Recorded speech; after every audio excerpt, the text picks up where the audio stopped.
And hello everyone, and welcome to the Pumpkin Copter Cast, the only video game show. So today we're joined again by AuthorGamer and AuthorGamer Rachel Gold. That's me. That's a pretty good introduction, Yep. actually. I'll take it. My business cards should say actually Author Gamer. Author of emotional roller coasters such as Being Emily, Just Girls, Nico and Tucker, My Year Zero, and a new one that came out literally yesterday or the week before. Pretty much. So, Yes. yeah. In the silences, I brought a display copy. I think it's probably backwards because of how video works, but this is the book. Ooh. Yes. It's a new one. So, yeah, the last time you were here, we talked a little bit about types of games and things, the various characters that populate your book worlds would enjoy, and I thought, because this is what I spend a lot of my free time thinking about is, what video games would the characters in the fiction I consume be interested in. Excellent. So, I suppose we'll start in the order of. We'll start with the characters in the order that I read them in the books they were in. We'll start with Being Emily, and a key component I noticed in Being Emily was before when she wasn't so much in the closet as locked and bolted in it. Right. There's the one facet of escape she had in the early portions of the book was playing World of Warcraft and having a female avatar, and if only a fraction of what it would be like in the real life she was able to experience is oh, they react because I'm using a female avatar. This is what I wish my life all the time was like. Yes. Yes, and I was going to ask when I was thinking about this podcast if we wanted to determine what games are on the table. Like, do we want to limit which games we're talking about, or should I just pick based on what I'm playing, or what I think a blend of that and what I think the characters would be playing? Yeah, whatever games you're interested in, and whatever games I'll probably be thinking of out of nowhere. That sounds good because I don't know all the games, so feel free to toss some in. Okay.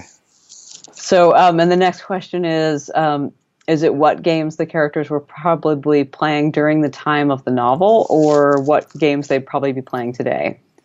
I think a little bit of column A and B. Okay, all right, excellent. Well, obviously, I mean, Being Emily is pretty easy because they were playing World of Warcraft during the time of the novel. Mm-hmm. So and it's a little bit important that Claire plays a paladin. That actually gets used in the story a bit. And then Emily plays a mage and a priest. So we know that about them. And nowadays, now with the new Being Emily, the new edition came out last year, and there's a new epilogue. I'm going to spoiler people where they get married in the epilogue. So we get to see them 10 years later. So they're 26-ish. So that's a good question. What would they be playing today? I'm literally also asking you, since you know more games than I do. I heard that recently Blizzard put out a World of Warcraft Classic, which is the version before all of the many expansions came out. So yes, I imagine that after a day of work, Emily would kick in the door and be like, "We have to play this." Yes, I could see that. A lot of nostalgia. Though I have to say I did actually, other than I think they did Sylvanas a little wrong, there were a lot of things about the latest expansion I did like, but I only played it for a few months. So, and I'm going to think eventually one of them is going to get into the BioWare games, so we're going to see them playing some Dragon Age at least. Ooh. I feel like they could have a lot of heated arguments about some of the choices in the Dragon Age games. I feel like either Emily or Claire would be at least as angry as I was when I found out that in Mass Effect, the female Shepard cannot romance Tali, the best character. Yes, yes. I like that we get some really good romance options, but we don't always get as many as we want. I think Yeah. they keep making. I also one of my major complaints. Anyone who hears me talking about gaming at length will probably hear is that I could really see some more non-binary characters play Hmm. for the player point of view character. I would appreciate that, but I should probably say that when we get to Nico and Tucker or in the Silences. Okay. So yeah, and I think actually Emily and Claire, I could imagine them eventually doing a lot of pencil and paper Dungeons and Dragons, or maybe something Dungeons and Dragons related, but not actual Dungeons and Dragons. Yeah. But I could see them doing some pencil and paper gaming, in a group of friends somewhere in Minneapolis. They're probably doing it right now, actually, because it's Friday night. So I would imagine them being interested in the Adventure Zone, which is, I think, a D&D style podcast made by the McElroy brothers, the host of MBMBAM. Or at least, that's what I think, because those brothers are kind of drilled in my brain now. all right, all right. Well, let's recommend it to them, and we'll see. Maybe Okay. my fictional characters can listen to podcasts. I think that's a true thing. And for Claire, since she's very Hang on, religiously.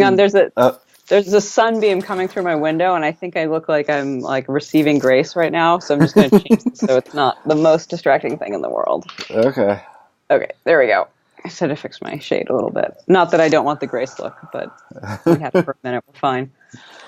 Okay, so you were saying about Claire. Yeah, so Claire's religiously devout, so it was like something I was thinking is that in like certain games with like very heavily fictionalized religions, I'd imagine this is just my brain processing, but I'd imagine like eventually she'd get so into it she'd like try and write down like the theology of it as if it was like an actual religion. And the first thing that brings me to mind is Legend of Zelda, and in Ocarina of Time it states like straight up that the universe, like the Hyrule universe, was created by the three divine goddesses, and when they ascended back to the sacred realm or whatever, they actually created the Triforce, which is in the Zelda universe the closest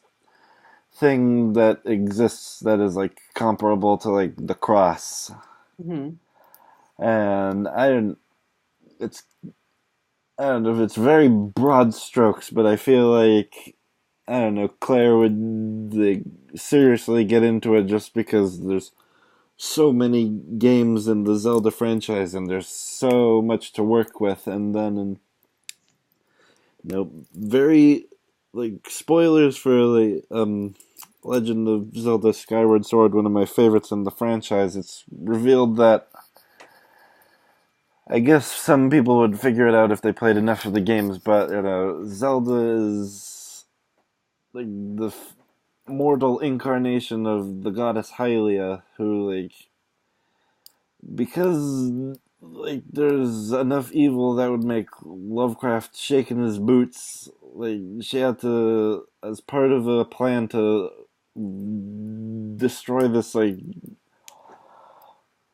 really Lovecraftian evil, she had to like sacrifice her immortality and set up this elaborate cosmic game that ended up with like Link acquiring the Master Sword for the first time. And I could imagine like someone who's probably read the Bible as much as Claire could create like Mm-hmm. several like I don't know, almost biblical level like essays about that, and I'm willing to bet she could maybe convince one or two fellow devotees that this was written by like someone who's like studied various religious texts for years. And another thing that I thought of, because again, this is what I think of, Uh-huh. and it's weird the more I think about this because I've been playing the Pokemon franchise for years is that one of the Pokemon, Arceus, is like stated pretty much in the games to be like God, not a god of something, but like the one that created the universe. And again, I was wondering, like, I'm willing to bet that Claire would become a fan of Pokemon eventually, like how she would combine like serious like theological writings with something like as goofy as Pokemon and like trying to merge those two worlds together. Well, if I understand the history of Pokemon correctly, isn't Pokemon kind of based on animistic religions that suggest that the world around us is alive with deities, and that the concept of finding Pokemon out in the world is like finding different place deities? I believe that's at least a very big part of it. Yeah, so I think that, like in the sense of sacredness of place. Um, yeah, if I remember right, Claire was raised Lutheran, which is pretty big here in Minnesota. So kind of unfortunately in a way, because I think Catholicism has more of that sense of like with all the saints and everything that you're going to find sort of intense reflections of divinity in the world around you. You get more of that sense. But I do think that I can see Claire moving in that direction, even coming from a Lutheran background, to have that sense of sacredness, wanting to go find sacredness in the world, even in the shape of some very cute Pokemon. I also think that if they do play some Dragon Age, Claire could have some really strong feelings about the Chantry and the whole Chantry versus Mages problem. So yeah, she probably somewhere, if she goes for a PhD someday in religious studies, her thesis could absolutely be about religion in video games. Yeah. I can see that happening. And the last bit about this is that in Super Paper Mario, which is, now that I think about it in terms of like the Mario franchise, is just really weird. It's like, long story short, Mario, Luigi, and Bowser and Peach like find themselves in like what is essentially the Mario afterlife. Like there's like a hell or judgment area called the Underwear with Queen Jades instead of Hades, and Uh-huh. like the heaven area, which is portrayed as like big ol' fluffy clouds heaven, is called the Mm-hmm. Over There, and Granby, the guy in charge, is got the big old people eyebrows and beard, as in like the traditional, like a lot of like visual illustrations of God that you'd expect to find somewhere like the Sistine Chapel. Yeah. And again, I would just, because I think it would be a combination of like very serious, thoughtful writing and hilarious, as they like the afterlife, and like Claire writing an essay or two about like the afterlife and things like that in like the Mario games, just because things like demons, extra dimensional powers, and straight up magic like exists and is like an everyday thing in the Mario franchise, which is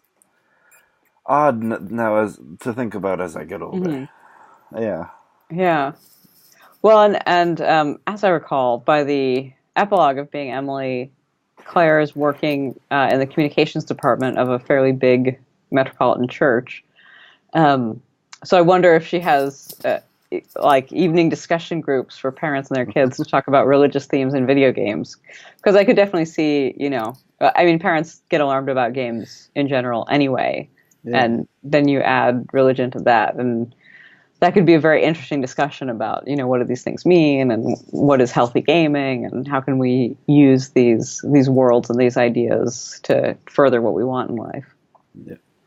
And the last bit I'll go about with Claire and religion and gaming, because I've recently been playing this again myself, is the 2016 a rebootish of Doom, in which They beat around the bush even less than they did back in the 90s, which they barely did then anyway. In which the Doom guy, because his real name has been lost to the ages. Mm-hmm. They, like in the game, it's established that he's ripped through like hell so much that like the demons see, like he is to them what like the devil is to most of the people up here on Earth. Mm-hmm. Like you see, they actually have like demons have like testaments about how like they went back on him on a deal, and like he has struck absolute fear and like to into the demons, and it's just like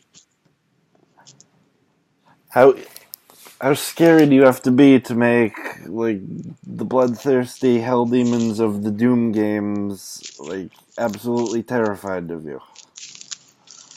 Well, we don't know that the Yeah, demons are bloodthirsty because they're brave. I mean, they could have been pretty anxious to begin with, and they're yeah, just bloodthirsty because they're trying to cover their natural anxiety. But yes, I get your point. yep. So,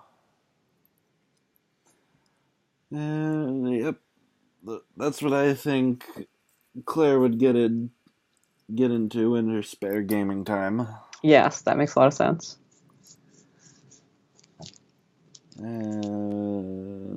Yep, for Emily, I would probably see her just even like weeks and months and years and decades after she's like explicitly to everyone in the world out.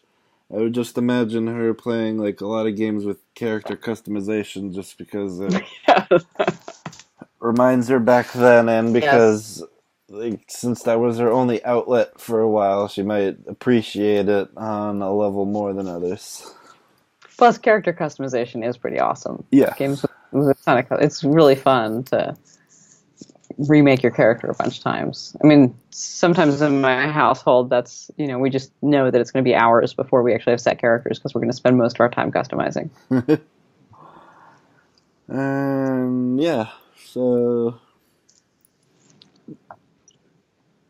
Yeah, so definitely, I see the two of them continue to play a lot Yeah. of RPGs, video game, and pencil and paper.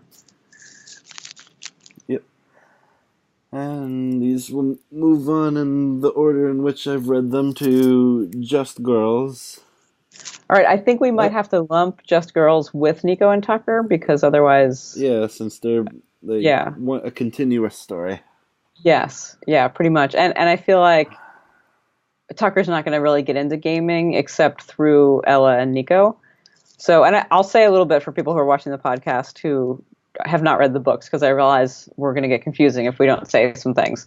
So, as we kind of discussed, so Being Emily is the story about a trans girl coming out in rural Minnesota, and Claire is her girlfriend. And as you can see, they end up together. So then they're kind of an established couple. And then Just Girls focuses on the characters of Tucker and Ella, where Tucker is a younger friend of Claire and Emily's. And that's how she knows a lot about transgender politics, is because she's friends of theirs. So then when she's, early on in the book, she's at university starting first year there, and here's some girls being mean about a trans girl in the dorms. So she comes out as if she's the trans girl, even though she isn't, to protect this trans girl she doesn't know. And that turns out to be Ella that she's protecting, and she doesn't know that she's protecting Ella. They meet and become friends way before Ella comes out to her, but they become good friends, and they end up being roommates, and then many things happen that I won't tell you, so I don't spoil the book. And then in Just Girls, Nico is introduced as a side character, as Ella's best friend from high school who comes up and visits, and is awesome, and is non-binary. And in Nico and Tucker, Nico uses yo and yo's pronouns, but now that they, them pronouns is super popular, I often use they, them for Nico. So pardon me if I default to that. So in the sequel, Nico and Tucker, it's about the question of will Nico and Tucker get it together to date each other? Because, I had to do a book to answer that and to make things right with Tucker for some things I'm not going to tell you about in this podcast. You have to read the book. So, having said that, and then Ella's boyfriend, Shen, is a gamer. He and his cousin Johnny are both big deal gamers. So that was a really long-winded way of saying that I think that Tucker's only going to get to gaming through her friendships with all of these other characters I've described. Um, and Nico, as we know, is a theater nerd and a cosplay nerd, and spends a fair amount of time going to conventions. So I think that Nico plays video games kind of because the nerd community plays video games, but that's not Nico's first love. Mm-hmm. So if I were working sort of backwards/sideways, I'd start with Shen and Johnny, who are huge gamers, and I loved having them as problem-solving gamer characters in the novel because I think gamers have great problem-solving skills. So they play everything, of course, and I feel like they play a lot of Overwatch, even though I actually don't, but that's popular and people like it, so... So I think they do a lot of that. I want them to play Dark Souls because I love Dark Souls and it's hard, and I think that they would get into the hard aspect of it and would always be trying to one-up each other because they're cousins. So that's a thing.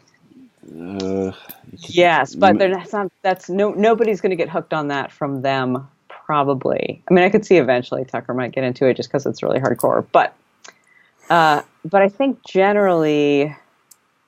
I don't know. Oh, I was trying to think about like character classes. Like I was thinking that Ella would probably like engineer type characters. So any game that's kind of an engineer, kind of a techie, smart. And Tucker also, because Tucker is good with her hands and likes to build things. So they could probably suck them into gaming in some kind of engineering scenario where you get to be clever and trap things and whatnot. And what else? I had another great thought when I was driving around earlier. I was doing errands thinking about this. Just so you know, that's how I work things out in my head. For Tucker, I would imagine either Ella or Shen and Johnny would get her into this game Kerbal Space Program, where you play as a bunch of weird fish people trying to build rockets, and the shtick of that game is that like each individual rocket part you use to build your theoretical rocket to launch them into space works about as realistically as like one could expect. So I imagine, that'd be fun. Yeah, based on like the scenes where Tucker was building her own like electronic bracelet as part of a cosplay, I would imagine her just constantly tinkering and refining, and even when she's doing other thing, I'd imagine as soon as she gets home, she has it like constantly paused, so at any given time she can just tweak it more and more, and then when she finally shows it to Nico and Ella, the two of them just look a little bug-eyed because it's very much more elaborate than like anything they themselves would think. And since you brought up Nico being a theater nerd, in addition to the things I thought for them before, like a very theater game, Puppeteer from the PS3 last year, which I loved to pieces, and like that game's claim to fame is it's presented like as a very elaborate stage play. Like the game constantly, every single level looks like it's on a stage, and there's a narrator narrating it as if it's a grand theatrical production, and all of the level layouts look like one of those extremely elaborate stages you'd see at, like, I don't know, North Shore Music Theater with like stairs and other pieces of sets constantly rising and falling, and Kutaro, the main character, constantly has a spotlight on him no matter where he is like on the level, and a character's voices echo like you'd expect to hear on a stage, and it has like levels and bosses and all that, but it actually, like, you constantly get to feel like you're just a participant in a huge like story. And cool. Another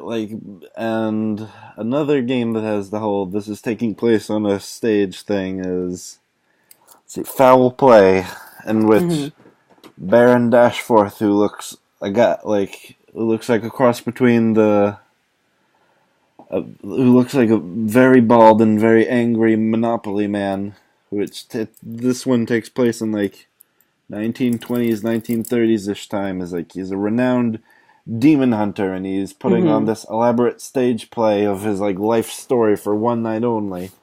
And like instead of regular enemies, it's people in costumes as the enemies. And when they go from like his office to like Transylvania, you see the people like moving like the scenery and things like in Cool. real time, and you can even see like the stage crew just like bumming around while they switch scenes. That's And clever. yeah, and something I was thinking about recently because and I can't even remember how I came across this information is like I guess in other parts of the world that aren't like the US of A, like Mm-hmm. Kirby, everyone's favorite pink gumball baby thing, is considered like quite a non-binary icon because I guess Hmm. in Japan, both then and now, like Kirby was Kirby was addressed with they them pronouns, Oh wow, nice. That's very and cool. like in most Kirby games with multiplayer, whenever you get a food item, you share the food item, and despite the fact that Nintendo's trying to be like cheeky about it, you can clearly tell like to transfer the healing effect from one character to another, like Kirby and them gives the partners like a big ol' kiss, which is the most adorable. So based on what I know of Nico's character, I would just in addition because of that information about Kirby, in Mm-hmm. addition to because it's like Kirby, the biggest ball of sunshine ever, like Nico would become instantly attached and would have at least like a Kirby sticker or like a plush in their backpack at any given time. And I could like see the presence of a Kirby plush. Yes. and when Tucker would be like, just get rid of this thing, and Nico would be very theatrical and be like, don't you dare talk to my child like that. I could see this. Well, I think also eventually Nico would persuade Tucker to the power of having a travel plush that you travel with in case you're caught somewhere and need a moment of comfort. You got to have something soft in your backpack. That's just your little moment of comfort away from home. So I think eventually Tucker gives on having some kind of travel plush. So of course her travel plush will have to be tougher. Not sure. Maybe a little plushy dragon. And I think Tucker would be the most into this. There's this website, Queerly Represent Me, which is like this huge database about all LGBT plus information about like every video game franchise Oh, under the cool. sun. So I'd imagine that she would just like have that on hand as like she continue because she even if she's not the most hardcore gamer, she'd realize like the effort for LGBT things in the gaming community is a lot more intense than some people would think. Yeah, And one I think. yeah, Oh, sorry. Go uh, ahead. and just because like this is one of my favorite games of the Wii U era, which is Captain Toad Treasure Tracker, which you play as Toad, Mm-hmm. and like one of my favorite characters of all time, Toadette, and I think a year now to it, like around a year or two after the game's initial release, like the director of the game said, and the actual quote is clear as a bit close to this. Is like we didn't go out of our way to determine like the sex of the characters being like Toad and Toadette, even though they have somewhat Mm-hmm. gendered appearances, and a lot of websites and like people in the gaming sphere kind of ran with this and like a theory like an underlying theory I've seen because that game's my favorite and one of my favorites and I love Uh-huh. Toadette to death. Like some people are theorizing like the Toad race, as in those like short, giant, mushroom-headed people, like are themselves genderless, but they take on like the gendered characteristics of the civilizations like they are a part of to better like assimilate into the culture. And I'm pretty sure. I don't think Nintendo's gonna Reasonable. officially confirm something like that anytime soon, but Mm-hmm. hey, I don't know. It's nice for me to think about, Yeah. and I think Tucker would connect with Toadette because in one of the latest games she was in, uh, Mario and Luigi Paper Jam, which like the 3D Mario RPGs and the Paper Mario RPGs like Mm-hmm. literally collide. One of the things she does is essentially Cool. build giant mechs out of cardboard, and Oh, nice. I would assume they'd like she would like Tucker would like form a bond with Toadette, as in both they're both tough girls who have surprisingly detailed knowledge on like all things engineering and mechanical, Yeah. and that's how Nico would like force Tucker to cosplay as Toadette one day at a convention. Yeah. Yeah. I could see Nico talks Tucker into cosplaying a lot of stuff, I think, over time. Over time. And probably at a certain point, Tucker really likes it, but pretends to resist anyway, just because that's their dynamic. I could see that happening. Also, I'm thinking that, because sort of when we leave off with Tucker, um, towards the end of Nico and Tucker, she's actually thinking that she could grow up to be a professor. And so I'm thinking that she may, like, if she becomes a professor at some point in the future, um, even if she's an English professor or a gender studies professor, she could have a specialty in video game culture, game culture, and like gender roles in game culture. I think that would be very cool. So she may not play a lot of games in immense depth, but probably has an understanding, like you were saying, about representation across games in a broad way. Yeah. Yes. Uh, you go ahead. Oh, I was just looking at me. I'm trying to remember the name of a game that I can't remember. So actually, if you want to talk for a minute, I'm going to look it up. So just everyone, please, forgive me for typing for a second here. Okay, let's see. I would also imagine Tucker finding herself interested in Minecraft merely because she seems to really like the really nitty gritty bits of like building, and like in order to build something and have it work in a certain way you have to use certain materials. And I would imagine Yes. she'd I imagine she'd really like the various like redstone contraptions, because I've seen people make truly bizarrely elaborate machinery using redstone in Minecraft to make like houses with open like staircases that pop up out of nowhere, hidden passages, Cool. like an elevator using pistons to push a character up. Like, all I would also imagine, yeah, just her figuring it like somehow mastering redstone in like a month when it takes like some people years of being able to like make, I don't know, I'm assuming like some type of giant robot that can actually walk several steps or something Hmm. equally hilarious. Yes. Yes. Oh, and then I was also going to say that I think that one of the games probably that gets played by Ella and Shen is actually Rocket League because it's really easy to couch co-op and it's very team focused. So probably Plants vs Zombies 2 and Rocket League are some of their like date night games. Mm-hmm. Because you can play it for a pretty short duration and then go out to dinner, but it creates that bonding team feeling that I think they would both like a lot. Yeah. So eventually, everyone gets sucked into at least a little bit of Rocket League, even though some of them don't think they're going to like it.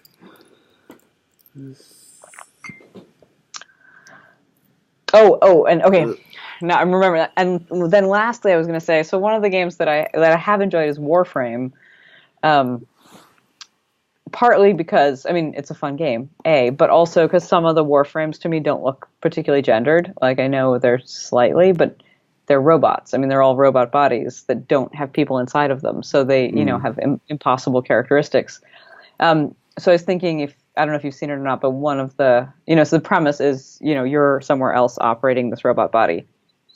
And there's one who's Neja, who's actually based on a god who is a dancing boy who dances with ribbons and is pretty and fiery and fantastical.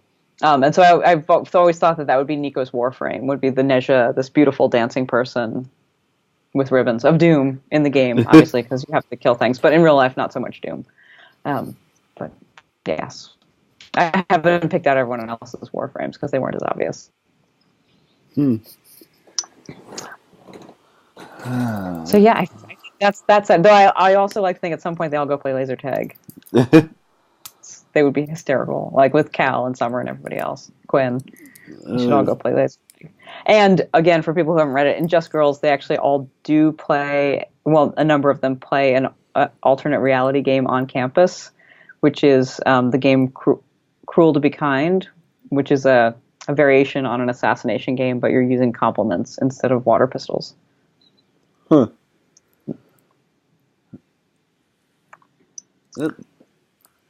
All right, we've got like 2 more books to get through. So should we keep going? I guess so. Because apparently I keep writing novels. So got a lot of characters to cover. Yep. So I guess we can go on to My Year Zero. Gotta get that. Yes, I'll summarize while you get settled over there. So My Year Zero is about Lauren, who's a 16-year-old lesbian living in Duluth, Minnesota, who just wants a girlfriend, for goodness sake. But the dating scene is not very good where she is. So she meets a group of kids who are telling an online science fiction story, who all live in the cities, the Twin Cities, Minneapolis, St. Paul. If you're not here, you probably don't know that's what I mean when I say the cities. And so she meets this group of kids, and she gets this crush on this girl, Sierra, and wants to be her girlfriend. And then everything turns out to be way more complicated than you think it's going to be. And really the other important character in the book, more so than Sierra, is a girl named Blake, who initially gets introduced as like my bipolar friend Blake, which should tell you something about the person introducing her, and is fantastic and very helpful to Lauren. And eventually Lauren realizes that she's super into Blake, and then more things are complicated that I won't spoil her. But Lauren and Blake are kind of the key characters, and there's already the presence of gaming in the book because Blake and her friends play a card game that I call Mystics and Mutants, which is kind of a blend of, it's a little bit of blend of Magic the Gathering and Hearthstone with some Fate core RPG elements thrown in for fun. At least in my mind it is. You'll have to see what you think when you read the scenes in the book, but that's how I made it up. I was like, okay, what if I took Magic and Hearthstone and some of what I know about Fate and just cram them together into you don't see a lot of rules in the book because it's not important how the game is played. It's just important that they're playing the game. So with that in mind, the first thing that I was going to say is that I do very much think that in life, Blake also plays Magic the Gathering and Hearthstone. And now there's new Magic Arena that I hear is really good. I haven't played it yet, but I'm sure Blake's playing it, so that's happening. So that's my first vote. Who's playing what? Yep. And that's pretty canonical. What were you thinking? Let's see. Oh man, based on the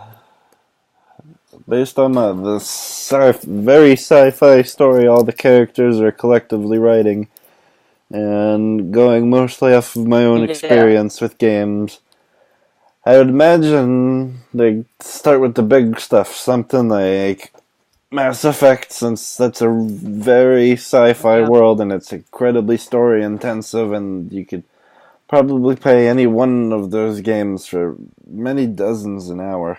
And that is a really good point, and also I think that Lauren and Blake would have really funny conversations about who they should romance. Yep, that sounds.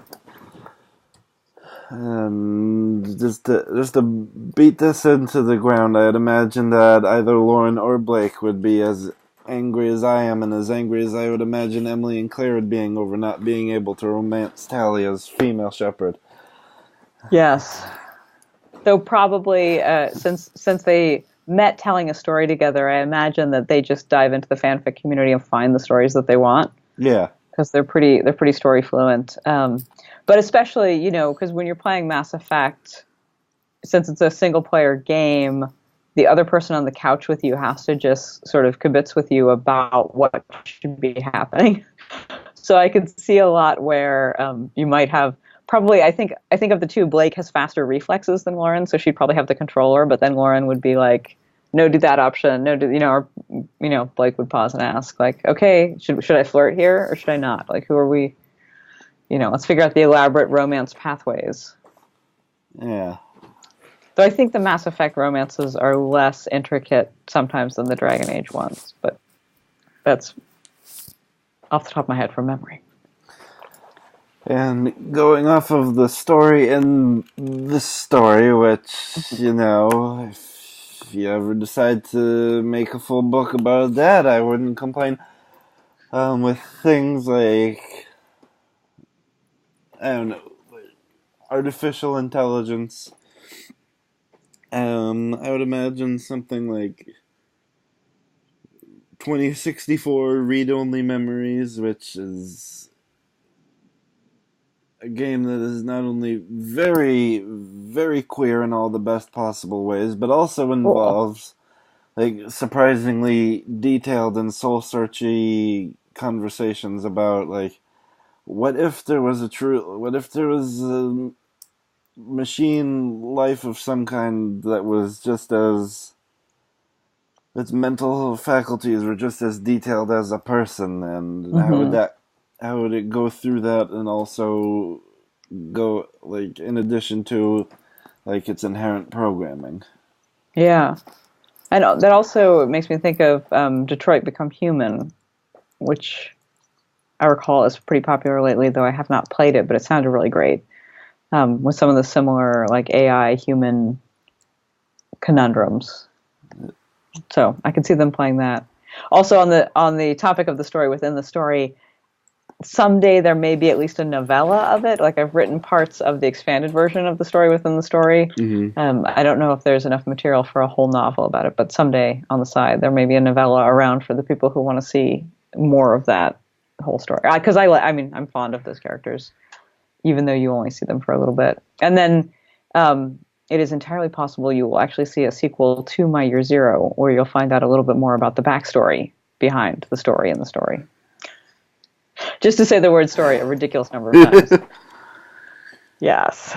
And then I was going to say also, because so Lauren is a visual artist. Mm-hmm. So I could very much see her and Blake playing Never Alone. That was the one I had to look up, where it's about a girl and a fox, a magical fox, and you can actually two-player the girl and the fox. And it's a beautiful, really smart game, really interesting, culturally deep. So I could see them playing that and really enjoying that. In which case, I'm pretty sure that Lauren plays the girl and Blake plays the fox. And then I was also thinking Lauren might get into Horizon Zero Dawn, mostly just for the sheer beauty of the game itself, the visual beauty of it. Mm-hmm. So I'm putting that. So I think Lauren would play some games that are visually beautiful that would eventually frustrate Blake, who would be like, more things should be happening right now, or Yeah. like we have to figure this out faster. Whereas Lauren's like, no, I'm just going to sit here and look at the stunning beauty of this experience. And a game I thought of just now that I personally haven't played because I'm a coward, but Soma, which is a spooky sci-fi game made by the people who made Amnesia: Dark Descent, which was one of the scariest games of its time, and Mm-hmm. you know, I don't count this as a spoiler since it was in like the trailers and the promotional materials of the game, but Mm-hmm. in addition to whatever spooky nonsense happens in the game, like something I saw in like one of the first trailers is that you see a woman like talking to a robot and asking it questions to like Mm-hmm. measure whatever intelligence people like that measure. And the thing in the game that the thing in the trailer and in the game that makes it really concerning is that a lot of the robots they don't realize they are robots, and like Oh, the thing is that yikes. when one like can't move or like its appendages are clearly got like, and I also and I'm it's all coming back to me a bit more is that like when they look at themselves they don't see, like I guess through their eyes they don't see like the various robot parts. They literally see themselves as a person Mm, with limbs and such, and yeah, so like when cool. people talk to them as if they're robots, they look at them and they see something, and Oh, interesting. just because of the story in which one of the characters is a collective robot consciousness. Mm, Like I would imagine, I don't know, that leading to further developments of that particular story world down the road. yeah, yeah, that would be interesting. Because again, for people who have not read the book, in the story, Lauren's character is, well, originally we think she's a werewolf, kind of a metallic werewolf, but then it turns out she's actually a sentient cloud of nanites. So, questions about humanity and who's real, how real are they, what is it like to be a collective instead of an individual, Like are all sort of implied in the background. the Borg, but if they were good. The Yeah, Borg from or Star Trek. yes, and also very small and able to turn into anything. Yes, kind of, yeah. Um, and yeah. So okay, yeah, you got me thinking about that. I'm gonna have to think about that in more depth. since Lauren is an illustrator, I would imagine that she'd be drawn to games with a particular visual style, and Yeah. of the games in my collection, the things I'm thinking of are like Kirby's Epic Yarn and Yoshi's Woolly World, in which literally everything is made out of yarn or some type of yarn craft, and like even the lava is just red and orange and yellow yarn. Cool. And I don't know, in terms of, since she's all about creating her own thing, I would imagine like something that just came out that's making huge waves is, and something I can barely understand, which is Dreams, which is some type of combination of like level editor and like game creator. And I've seen like people have recreated like scenes in Star Wars. They've Oh managed to wow. use like they've recreated like one of the big fight scenes in Captain America Civil War with, instead of like the superheroes, they use those weird wooden posy people that people use for like painting or sculptures. Right. Right. Like actual like almost entire games within the game, and I would assume that Lauren like enjoys having a lot of creative freedom when it comes to whatever she draws at the time. I would imagine that in addition to like all of the fiction she's been exposed to and being able to create something that like plays the way she wants it to play and Mhm. looks the way she wants it to look, I would imagine like anyone who's like creates like something using any type of artist would be drawn to having like that much control over like creating a world. Yeah. Yeah. Someday, if Lauren and Tucker meet, they could Minecraft things together. I'll have to think about that. Oh, that'd be hilarious. We'll see. uh, See if they'll hang out. Yes. All right. And so, have you read the new one yet? Should I talk about the new one? I ordered it literally just now. I was gonna say I could send you a review copy, but if you just ordered it, then you've got it coming. So this officially was out May 21st, but tomorrow is actually the launch party. So we're still almost in the pre-launch situation. And so Kaz and Aisha are the main characters. Mm-hmm. Kaz is a non-binary white person, and Aisha is a black bi girl. And they live across the alley from each other, and they meet through their shared love of comic books when they're like 13. And then around 14, 15, realize that they're totally into each other and are trying to figure out if they should be dating.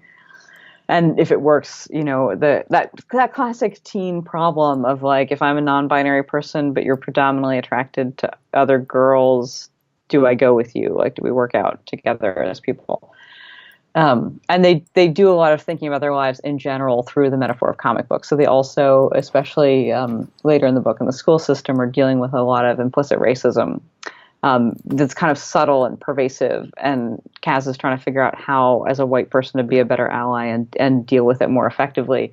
And thinks about this in comic book villain metaphors, because that's I think for some people, and I'm one of them, an easier way to think about big problems is like, okay, if I were a superhero, how would we handle this? Or, like, what kind of villain am I actually dealing with here? And if it's someone who's got mind control instead of laser powers, like, how do we fight mind control?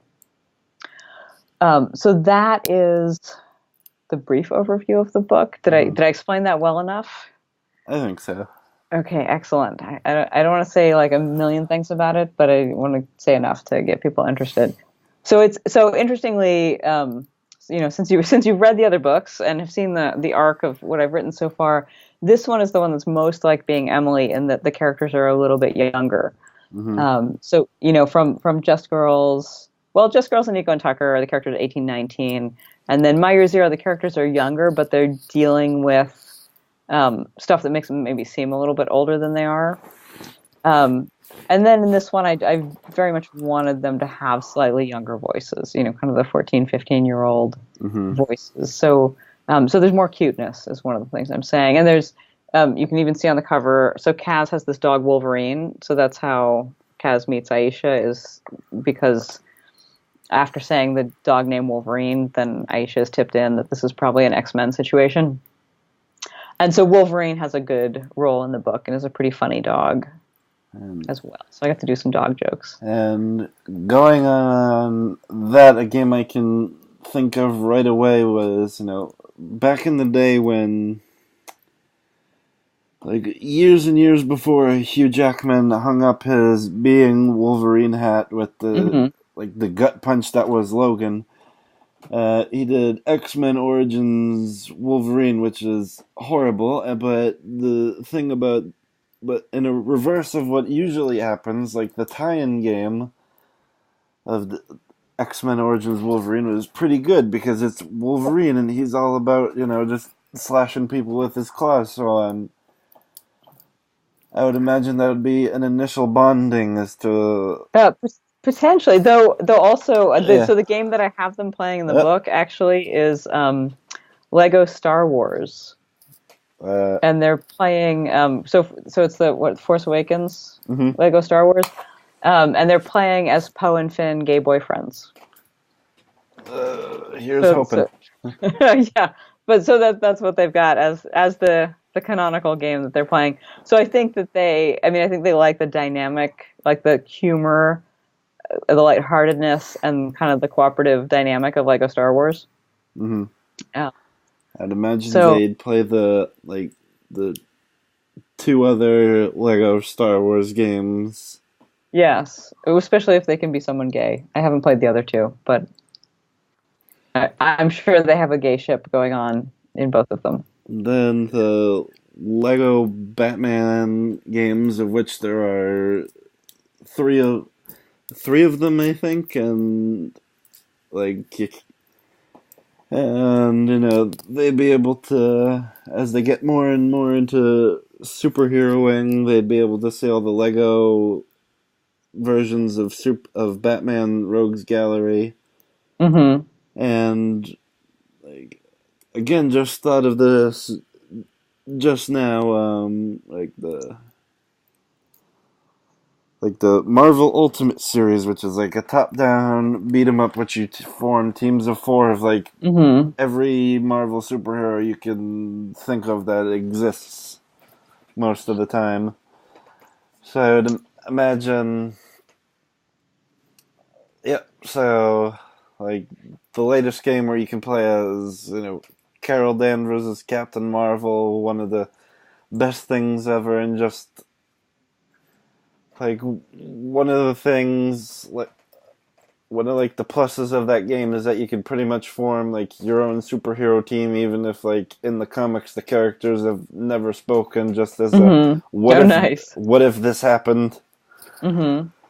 And Yeah, yep. that could definitely be. Also, Aisha has two older brothers, one of whom is a big Xbox fan. So I'm assuming that there's just a ton of games around the house. Hmm. So probably they've tried a lot of different games, but I think they like I mean, definitely everything superheroes for sure, and like kind of lighthearted games with cuteness and story. I think are going to be winners. Yep. And I would imagine at that point, like somewhere down the line, they'd start getting into like, games from way back in the day, and because like one of the characters is named Aisha, I'm immediately thinking of Aisha from Mighty Morphin Power Rangers, when I believe she's in like at least like one or two of the Power Rangers games on the Hmm. Super Nintendo. And like I don't know, when I was a kid, and I see this a lot in my job as a teacher of the young people, I noticed that for some kids it's just a weird thing when you meet someone else who also happens to have the name that you do. So Yeah. I would imagine Aisha having a bit of do of a double take when she realizes that way back in the day, like there was a girl in Power Rangers who had the same name as her, and then that person was also put into a game. And Yeah. even if they're not the biggest fans of the game, I'd imagine they'd still get a kick out of it, just because, like, look at me in this extremely, almost offensively bright yellow costume beating up all of these monsters that look like they belong on a Godzilla set. It is fun to beat up Godzilla-like monsters. Aisha is a pretty common name, but yes, it's always fun to. I mean, Rachel's a pretty common name, and I still make jokes about it when I run into other Rachels. So that is true. And I also think, I mean, I think at some point they're both really perceptive kids, so I think that they would tend to get into kind of some of the mystery, figure it out games, some of the hidden object games, and that kind of stuff. I have not played the Portal games, but if that involves a lot of detection, I can see that happening. Mm-hmm. Because I think they like to figure things out, and especially they like to figure things out together, and they have different kinds of perception that would work really well together. And that in mind, I think they'd also get a kick out of the Professor Layton series of games, which is all about you play as like one of the coolest characters I've ever seen in a video game, Professor Layton, and he generally just goes around solving incredibly bizarre and very British mysteries. And the thing about Excellent. all those, like, the main gameplay of that game is solving everything through like puzzles and like riddles and like lateral thinking puzzles, and Nice. like in the first game, like one of the first puzzles is one of those where you have to get like the fox, the sheep, and like I love that one. and the sheep food, but you have to figure Right, out how to right, bring all of them over, and you can't bring all three of them at the same right. time, and Yeah, I things, remember it as fox, chicken, and cabbage. Yeah, yeah, things like yeah. that. So I would Excellent. imagine, some of those, as someone who's played through most of them and has, lost many more hours than I'm willing to admit to like even one of those puzzles, I'd imagine like them just pouring a lot of time into figuring those out. Yeah, yeah. That would be fun. That's a good idea. Very cool. All right. Well, we made it. We made it through my body of work. Go us. And mentioned a lot of great games. Hmm. And just one last addendum since, Nico and Tucker reveals that, Nico is a big fan of the dance, so I'd imagine they'd get into a phase like my brother did back in the day where they just become absolutely ensnared by Dance Dance Revolution and get like almost disturbingly good at it. Yes, yes. I think that, yeah, that cannot be undersold. That's because that's always like, I don't know, even nowadays when you go to like a big arcade, there's still a Dance Dance Revolution. So your skills are just going to translate for the rest of your life if you get good at that. Mm-hmm. Yeah. It's probably the laser tag complex has an arcade with that, and Nico just always is untouchable. All right. So, yeah, that Well, brings us to the conclusion of this particular episode of the Pumpkin Copter cast. I would like to thank Rachel Gold for once again joining me and entertaining my delusions of video game show having. And well, thank you for coming up with really good questions because asking what my characters play was great. Great question. and yes, if any of the -7 of you who have watched this enjoyed what you heard, feel free to like and subscribe or follow me on the Twitters at tgorman83 and all that. If for some reason you wish to support the show, you can go to patreon.com/thepumpkincoptercast, and not a lot, a single dollar would do quite a bit of good. And yes, go by, and since this has basically been one elaborate attempt of shilling, go buy all of Rachel Gold's books. Thank you. And they're good. We promise. yep, and In the Silences, which is now available to the world at large. Yes, it's a good story. You will probably like it, unless you're totally not in my target audience, in which case, I'm sorry. And yeah, this has been the Pumpkin Coptercast, the only video game show. And I hope all of you have a gourd day. All right, thank you.